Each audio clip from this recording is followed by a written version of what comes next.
you focus on the work. It's not about Yeah. you and this and that and the posting and the people and the fame.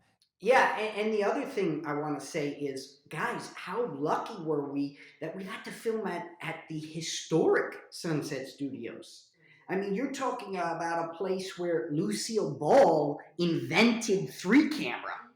I mean, you Yeah. have the genius that is Lucille Ball bringing a comedy to everybody, and they're like, wait a minute, hold up, let's put three cameras there and get more reactions. I mean, the genius that we were in the presence of. It's like Yeah. I got to perform. I was fortunate to perform at the Apollo Theater, and I got to rub, the tree, the stump, and I turned to my mom and I said, do you realize Sammy Davis Jr. and Stevie Wonder touched this same thing? That's such a humbling experience when you come onto a set like that and you understand the giants that were there before you. It's so funny. You're like, I don't know why. I'm just so proud of you for being such a wonderful Well, person. he's your Italian son. It's not related to I you. know, right? And then, it's funny what you said about, That's because right. Jen and I both teach acting to kids. And one of the things I always say to them that my mom and dad said to me was acting is very ultimately simple. You listen and you react, at what you do about what's coming. And you said that. You listen and you react. I mean, that's pretty simple, but I mean, obviously there's a lot other things to it, I love that you talked about like being humbled by the legends and the ones that came before you, because when you put it in that kind of perspective, I'm like, yeah, no, perspective.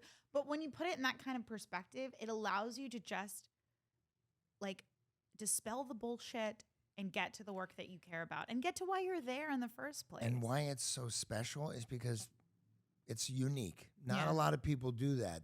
I would say both of you really appreciated that. We had good mamas. Yeah. It makes a big difference. We lucked out. I remember your mom just being so amazing, and my mom, I lucked out. We lucked out with really good ones, because we've touched on too of like there's some stage parents that aren't so awesome, that want it more than their kids, and you and I had moms that just were there for us, and we were just kids that liked to perform and actors, Right. and, Yes. And the whole where are they now? I think fans want to know, what are you up to now? What are you doing? Yeah, what are you into? Yeah. So I've had a little. I've been all over. So I just recently last year. I don't know. I think David, I told you, but I opened a textile factory in Jonesboro, Arkansas, 4 years ago. Awesome. So I had this really, yeah. I had this. I guess, Jen, you'll understand this. Being a child actor, you kind of have to sometimes step away for a little bit and regroup and do some other things. And I had this really neat idea once I found out that a bale of cotton travels twice around the world before it gets turned into a T-shirt and sold to us in America. Yeah. I wanted to go directly to the farm and make a T-shirt there. And I knew nothing about it, but what I did know, and I had the background of, and I'm so blessed for the business, is that anything's possible. Anything is possible if you put your mind to it and you sit down with yourself and you say, hey, this is going to be tough. We're going to learn it. It's going to be a learning curve. But when you grow up on a film set, you see that anything is possible. You see people come in overnight and they build a set. And then the next morning you're in New York, or the next morning you're, in London. It doesn't matter. Or, sometimes you're in front of a green screen. And then, 18 months later, Speed Racer comes out. And you have never even seen what it's supposed to look like behind you. So when you have that, background, you just come at everything from a different standpoint, and you're able to say, hey, listen, this could be hard, but and it was, building the facility wasn't easy. It was a day-to-day process. So I did that for 4 years, and I built it up, and just like I said, last year I sold my shares. So I've been in true Frankie fashion, I moved to Boca Raton, Florida. You know, I'm Of like, course now you did. I play bocce ball every day, you Oh, know? forget about Yeah, it. I Come play on, bocce. Get some bocce balls. Hey, Get some oh! pasta. Forget about it. Come on. Bing, bada, boom. Yeah, I go down. I go down the street, V&S Deli. I get some nice sliced deli meats, and that's it. Bow. You know what I mean? Zinger! Zinger, there it is. You know, I want to go to Boca right now and Right? see Paulie. Right? Come on. I do too. Let's take a trip. I'm coming there. Let's take so a trip. I just want to ask you this, and then I think we're going to do some crystal ball questions. But you said you sold your shares, but where were the shirts selling? Where did you put the product? Yeah, so a lot of we made blanks. So a lot of them wound up with a great, wonderful company, Gearhead, in Arkansas, and they're kind of like this really cool independent REI. So we went a lot with them, and they used to get a ton, and they're still there. And then I started to diversify into selling just straight yarn. But now I'm back to something that I love, which is film. You know, I don't know. I think you guys know I produced. When I was 17, I had the opportunity to go behind the camera and produce. And so that's what I've been working on now. I have a couple scripts I'm working on and things like that, which I don't know about you guys, but being behind the camera may be just as fulfilling than being in front of the camera.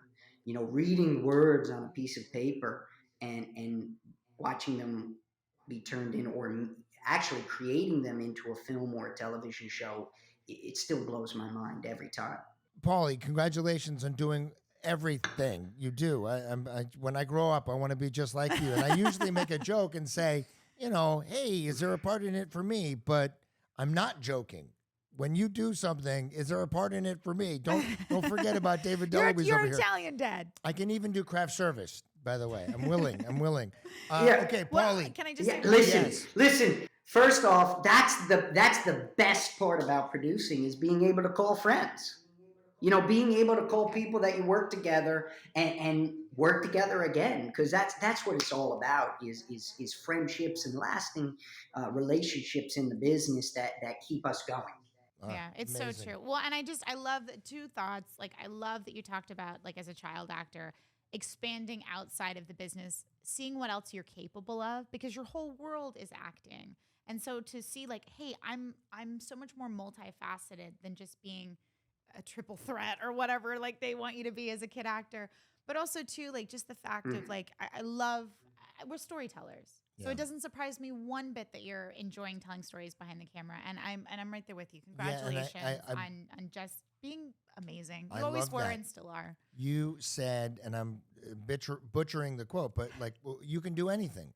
Anything is possible, and that's something my mom always said to me is, you know, you have a gift. Give your gift. You can do anything you want. And what I'm going to do now is I have a wand. You're like, there's my wand. And we have crystal ball questions.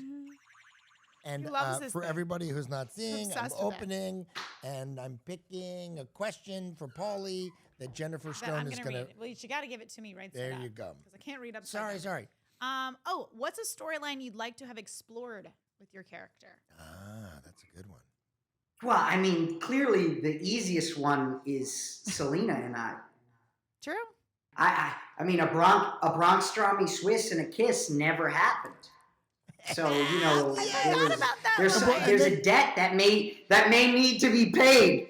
Yeah, and then she's like, "How about just nothing?" And then you're like, "All right, I'll give you, this and a nice hug or something like that, right?" Oh man, I totally forgot about that. And a meaningful hug. A meaningful hug, right? Maybe Frankie will come to collect. You know? Forget about it. Everybody, if you haven't watched. Listen, if you're just tuning in now. Thanks so much for watching that clip of Wizards of Waverly Pod. If you want the full episode, head over to our Wizards of Waverly Pod YouTube channel at the link in the description. And if you just can't get enough and you want exclusive weekly bonus content, join our Patreon now. There's a link in the description for that too. Imagine that. Thanks for tuning in.